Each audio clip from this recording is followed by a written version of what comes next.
nation. Canada and the United States of America, the two biggest countries in North America. We coexist together because we're all Canadian. We're part of Canada and we're bonding together against the common enemy, the United States. What a horrible country. I live there now. They're the most un-Canadian people you will ever meet in your life. Nah, actually, both have a lot in common. Of course. We knew that that's a joke, right? Of course, we knew that's a joke. So, no offense to any US viewers or Canadians that find that. No, of course, it's just a joke. We know that's a comedian. And let's watch it again. We're all Canadian. We're part of Canada and we're bonding together against the common enemy, the United States. What a horrible country. I live there now. They're the most un-Canadian people you will ever meet in your life. Nah, actually, both have a lot in common. Whoa, are we really gonna do this? Okay, let's do this. Both have very close cultural and economic ties. So actually, both are two of the biggest countries in the world. Canada is slightly bigger than the United States. Both Anyways, welcome back to another reaction. Video. Ladies and Like gentlemen, it. thank you for joining. And today's video, we are reacting to Canada and the US compared. Yeah. So, I mean, in this is not compared as who is better than who or whatever. What they're similar in and what they're different in. Yeah. So, I hope the narrator is a Canadian. So, he should give us a Canadian perspective. So, Okay. let's see. Let's go. Let's have it.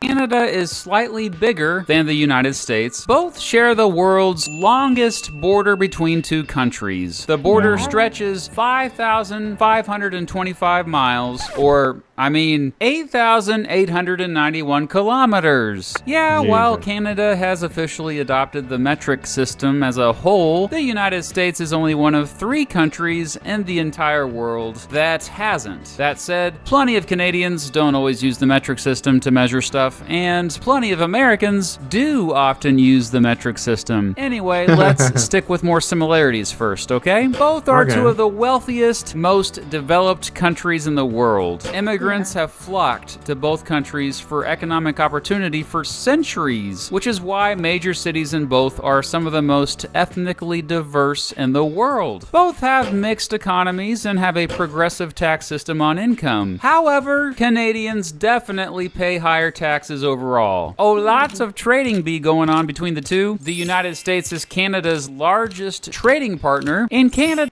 But why does Canada pay a lot of The taxes? high tax. I think I've actually heard of that. That they pay high taxes. Yeah. Why do they pay? Why do you guys pay high taxes, Canada? Is it like just something the government decide that you're paying high taxes, and what is the advantage of that to you? Yeah. Do you because somehow it should have an advantage to the Yeah, it people. should serve you somehow. If the government is going to take taxes and just go do things that are not like good for the population, it's going to be a disaster. So please tell us what particularly you guys are doing. What the government is doing with the money, if you know. And is Canada's largest trading partner, and Canada is consistently a top 3 trading partner for the United States. Both are in NATO and have historically fought as allies in wars. Both have lots of natural resources. Both have a wide variety of climates and rainfall patterns. Both are democratic. Specifically, the United States is a democratic republic, and Canada is a parliamentary democracy and constitutional monarchy. Both are growing at the same rate. Residents of both generally like their space. Indeed, everything is more spread out in both countries. Both have mostly the same holidays. Yeah, they both celebrate Thanksgiving, but of course not on the same day. Americans celebrate it on the 4th Thursday of November. Canadians celebrate it on the 2nd Monday of October. This is partially because Americans You remember Thanksgiving Day, right? In the Yeah. US. I did not know that they Canadians, do have a Thanksgiving. day for their Thanksgiving too. What do you guys do on your Thanksgiving Day, Canada? Like, how does it go? Please tell us. They say on the second Monday of October. Why these guys do it on the last Thursday, Fourth Thursday. which is the last Thursday of November? Not on the same day. Americans celebrated on the fourth Thursday of November. Canadians celebrated on the second Monday of October. This is partially because Americans associate the holiday more with the Pilgrims coming over, while Canadians associate it more with the Harvest Festival in general. Hey, you know what? Let's get into some history. But before we get into that, here's a word from our sponsor. Oh. Oh, me? Oh, I guess I'm the one who is telling you about this video sponsor because that's how it usually is. Yeah, so this video is sponsored by CuriosityStream, the best place to stream educational content on the interwebs. CuriosityStream has So we're just going to link the video in the description. Hello. Yeah, so yeah, go check it out, and please subscribe to his channel, check out what he's advertising, and I think it will serve us better, right? That's the best way we can support him. to the computer. Let's try this out, shall we? Okay then, let's do this. Well, the earliest humans in what would later become both countries had settled nearly all of North America by 12,000 years ago. The Norse came to North America, maybe as far south as modern-day United States, but certainly modern-day Canada, around 1,000 years ago. Throughout the 1500s, European explorers came searching for riches and to take over and convert indigenous peoples to their religion. The big three countries to explore, conquest, convert, and colonize were Spain, England, and France. The Dutch and Swedes also had small claims as well, and the Russians out west later on. Ultimately, future Canada and a big chunk of the future United States would be fought over by the British and French, while the Spanish held on to claims for another big chunk of the future United States up into future Canada.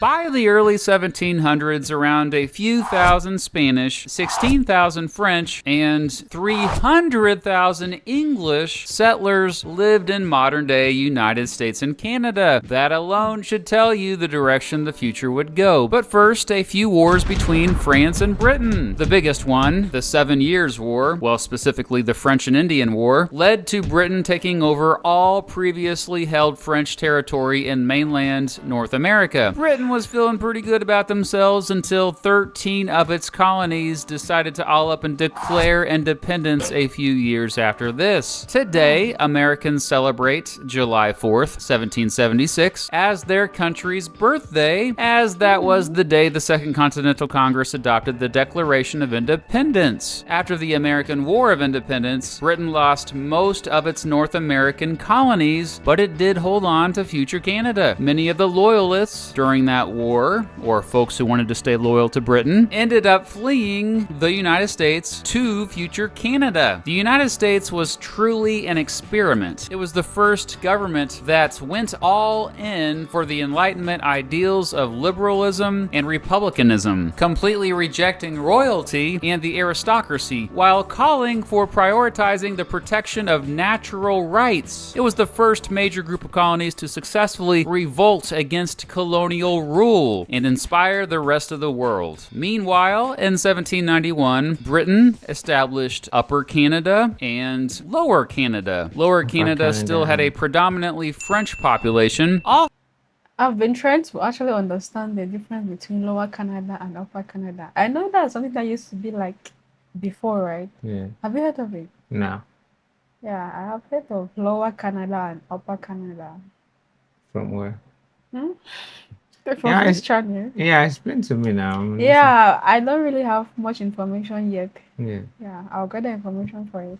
Okay.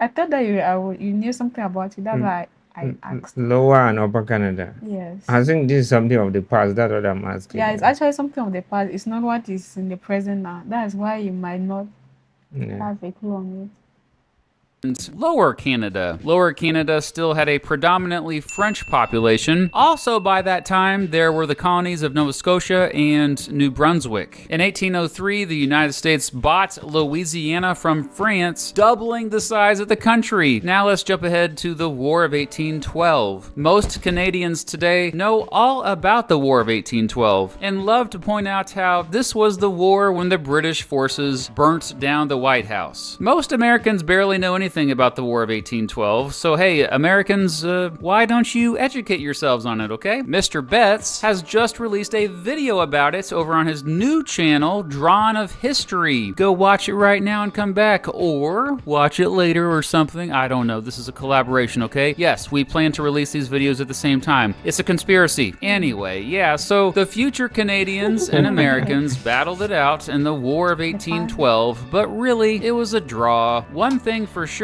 after that war, things have been relatively peaceful between the two countries ever since. Well, there was the Oregon boundary dispute. As both the United Kingdom and the United States looked to continue expanding westward, both had signed the Treaty of 1818 to settle boundary disputes and to jointly settle an Oregon country. However, as more and more American settlers came to Oregon by the 1840s, tensions got a little hot between the two. Fortunately, they resolved it with the Oregon Treaty, splitting up Oregon at the 49th parallel so that the United Kingdom got the northern half and the United States got the southern half. That 49th parallel today makes up much of the border between the United States and Canada. I guess later there was also a dispute between Alaska and the United Kingdom as well, once gold was discovered in the Yukon, but that was settled relatively easily. Back to the 1840s, the United States annexed the Republic of Texas, eventually leading to a war with Mexico, which the United States won and then got the northern half of Mexico due to winning that war. A few years later, it got its modern contiguous borders after the Gadsden Purchase. During the American Civil War, future Canada officially stayed neutral, although tens of thousands of men from future Canada enlisted to help the Union forces. Most from future Canada, after all, were against slavery by this time, and future Canada had long been a final destination for runaway slaves through the Underground Railroad. The British had gotten rid of slavery back in 1834. Anyway, a couple years after the Union was preserved and the 13th Amendment ended slavery in the United States, Canada actually became a country. Well, kind of. Mostly. They were a dominion, still technically part of the British Empire, but self-governing. Today, Canada Day is kind of like the 4th of July or Independence Day in the States. Canadians celebrate it on the anniversary of the Canadian Confederation being established on July 1st, 1867, in which the three colonies of... So the July 1st is like the day they got the independence. I think so. Yeah. So I think that's the day they celebrate their independence, I guess so. Then what about us Cameroonians? The independence 20 May 1961. 20 May, right? Yeah. 1961. Canada, Nova Scotia, and New Brunswick united. So here is how Canada looked at the time. But over the following decades, it expanded dramatically, and the United States tried to expand overseas. After getting Alaska, it aggressively found itself trying to gain a bunch of islands who mostly were not too happy being taken over. Kind of like all those Native Americans who had their lands stolen over the previous 2 centuries. Canadians generally did not treat indigenous peoples much better as they expanded. Both countries discriminated against people of color, and segregation was the norm into the first half of the 1900s. Most reforms in both countries during that time, such as women finally getting the right to vote, followed a similar pattern during that time. Canada and the United States were close allies during both the world wars. While the United Kingdom put Canada with full equal standing with it in 1931, most most Americans have no idea that Canada didn't truly become a completely independent country until 1982 after it adopted its Jesus. own constitution. After World War II, both countries went through very prosperous times and continued to follow similar paths with reforms. However, Canada went a bit further with its government programs and has been more left-leaning, and this trend continues to this day. Canada also seems to have gone in a more progressive direction earlier. For example, it legalized same-sex marriage 10 years before the United States. Today, many of the differences between Canada and the United States are linked to the fact that Canada stayed loyal to Britain for many years after the United States became a country, after breaking away from Great Britain. Most Americans love Canada. Less Canadians adore the United States, but still, they get along so freaking well. The United States has more people, a lot more people. In fact, it has 9 times as many people and has the 3rd largest population in the world. California has more people than Canada. Remember, Jesus. Canada is slightly bigger in size and is the 2nd largest country in the world by area, followed only by Russia. However, most of this area has few residents due to it being oh so very, very cold.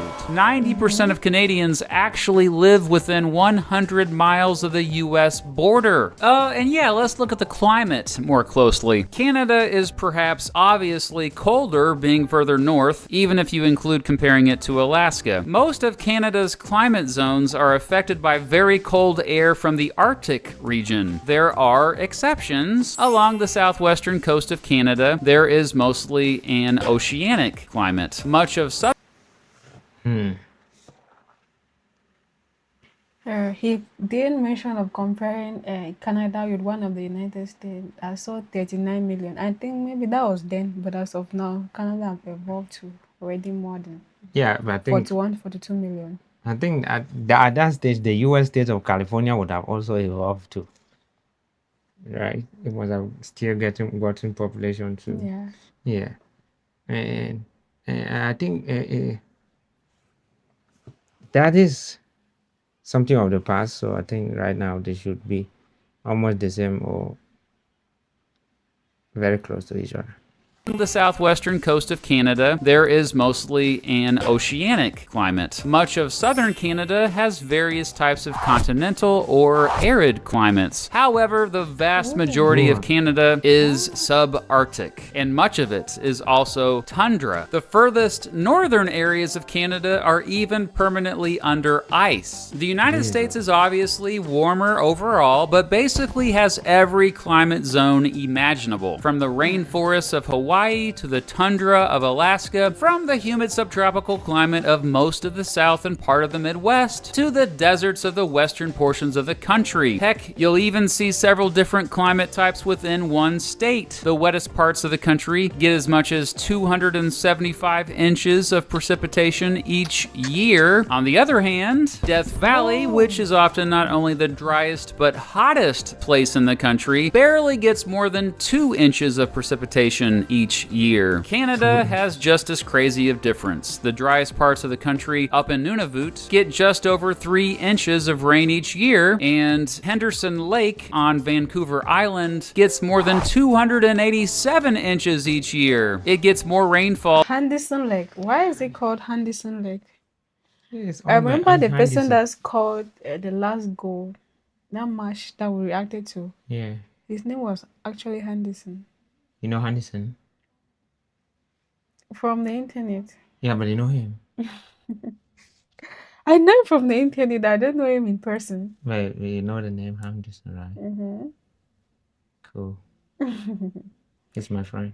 Oh. Yeah, Well, yeah, he's your friend. Why is it called Henderson Lake? he's on my Yeah. Henderson. Yeah. I just think maybe that's why. I asked. Yeah, I was just kidding, right? But I think probably the person that discovered it might have been Henderson or whatever. than any other place in North America. There are 50 states in the United States, and also a federal district, 5 self-governing territories, and several other random island possessions. Canada has 10 provinces and 3 territories. The life expectancy is higher in Canada. Related to this, Wow. Canada has universal health care. The United States does not. Yeah, politically, the United States is more conservative on most issues. The They have median Trump. age is higher in Canada.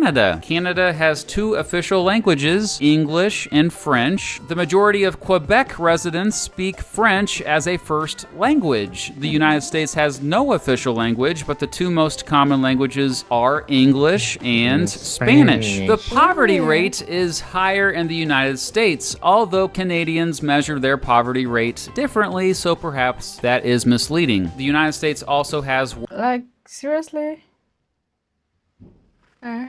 So what do you mean, like what? The poverty rate, Like 10% for the US and 8% for 8%. foreign. But as of now, in Canada, it's 4%. That's all you know? Mhm. You know a lot of statistics. I noticed that though. Please, if I'm wrong, let me know. As of now, in Canada, it's 4%. It's not Oh, again up to God. 8%. I don't know of the US. Seriously.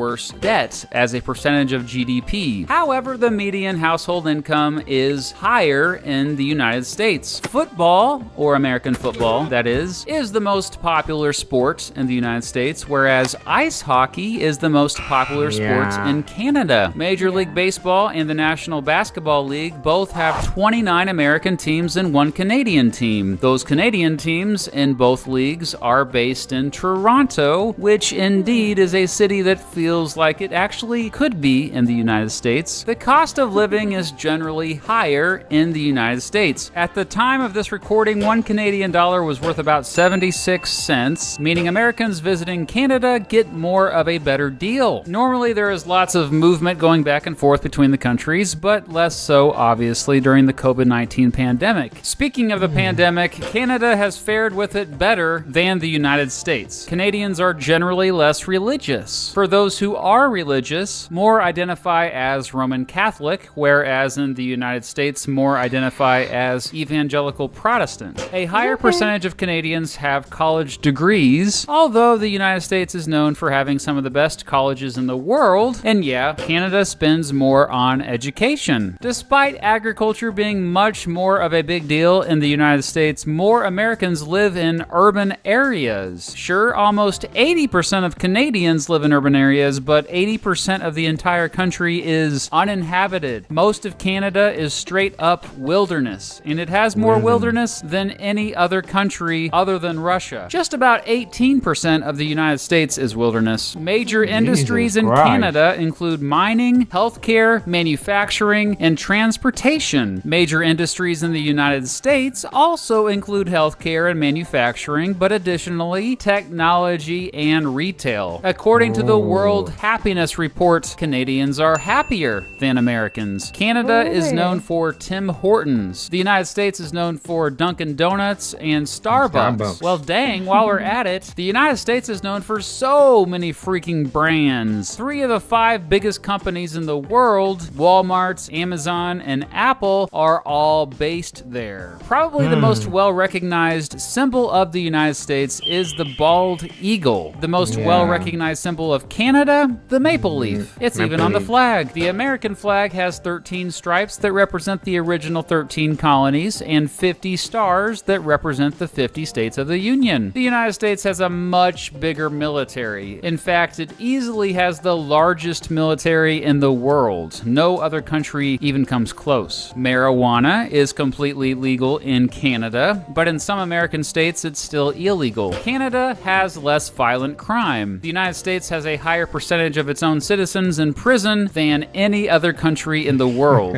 That said, the United States Like, seriously? With all the technologies. Yeah, that makes it easier for them to catch criminals. But according to the narrator, it's like they have high crime rate, right? Wow, I'm not understanding. Yeah, of course, the US will have a higher crime rate than Canada. Generally. It makes sense because they have guns and Yeah, unlike in the US, I want to ask, unlike in the US, that gun is something that you can afford. Yeah, like you have the whether it's the Second Amendment in the USA where you can like have the right to bear arms, right to bear arms. Is it the same thing in Canada? Do civilians just easily buy guns as easy as in the USA? Yeah. Yeah, because for here in our country, absolutely not. I You doubt can't. if I've ever seen, no, I've seen a gun physically, maybe with those police people standing on the way doing the Yeah, tracking, but I don't think I've touched a gun held the with my gun in your hand. hand. Yeah, So it just, yeah. crazy. Its own citizens in prison than any other country in the world. That said, the United States is generally a more free place. One example of this is censorship. Perhaps due to Americans placing a high value on freedom of speech, you just hear and see more provocative and controversial stuff there. How about Canadian content, eh? The Canadian government actually requires that radio and TV broadcasters, including cable and satellite channels, have to broadcast at least a certain percentage of content that was at least partially created or presented by Canadian residents. Fortunately for Canada, lots of great music comes out of the country considering how much fewer folks live there. But yeah, American culture is more influential on the world. Throughout history, as the United States dominated mass media, it also spread its culture around the world through music, movies, TV shows, video games, and social media. There are two major reasons for this. One, a spirit of innovation throughout American history, and two, just having a huge domestic market. With the majority of Americans speaking English, they have also had access to a worldwide market of more than 2 billion English speakers. The United States is more nationalistic. If you tell a Canadian about the Pledge of Allegiance, many of them would be a bit confused, to say the least. Canada stopped making pennies. The United States still does, for some reason. Canadians generally do know a lot more about the United States than Americans know about Canada. Americans party harder. I have no scientific evidence to back this up, but it's probably true. Okay, let's try to wrap this up. Overall, most of the differences between the two are subtle, like Canadians apparently call these pencil crowns, but Americans call them colored pencils. And Canadians call these washrooms, and Americans call them bathrooms or restrooms. But honestly, really? folks like JJ McCullough argue those differences are overrated. Because both countries are so dang big, and because there are so many regional differences, it's been really difficult making this video, since many of these generalizations are misleading. I think we called it the same like Canadians, right? That way. Bathroom. No, there's washroom. We call it bathroom. Bathroom, And right? sometimes it's just simple toilet. Yeah. Yeah, we go to the toilet. But like in real, Yeah. we call it bathroom, not the washroom. Yeah. Yeah, going to the bathroom, yeah. Mhm. Yeah, it's bathroom.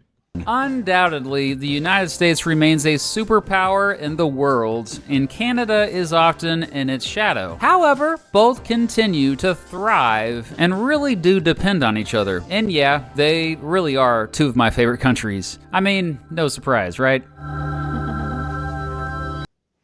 Oh, thank you so much. Thank you, family. Thank you for watching. Thank you for watching. We really, really appreciate you, and we hope next time you come fully prepared more than today. Thank If you have watched up till and including this time, yeah, we want to say a very big thank you. We love you. so much. Yeah, always be happy. Respect.